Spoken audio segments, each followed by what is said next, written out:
Hi friends, welcome back to Siri all in one channel.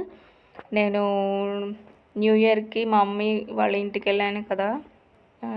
మా ఇంటికి తిరిగి వచ్చేటప్పుడు ములక్కాయలను చక్కగారలు చేస్తా అన్నది. ములక్కాయలు ఇచ్చి పంపించడానికి, ములక్కాయలు కోయడానికి పెరట్లోకి వెళ్ళాము. చూసారా మా ములగ చెట్టు? ఇది మా అమ్మమ్మ గారు ఉన్నప్పుడు వేశారు ఈ చెట్టు. సంవత్సరానికి 2 కాపులు, ఒకటి బాగానే కాస్తుంది. కాసినప్పుడల్లా డైలీ ఒకరోజు విడిసి ఒకరోజు ములక్కాయ చారు, ములక్కాయ టమాటా, ములక్కాయ పచ్చడి అలా చేసుకొని తింటుంటాము.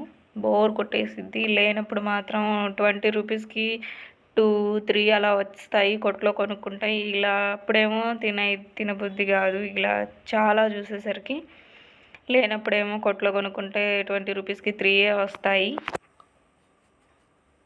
మా చింటూ ఏమో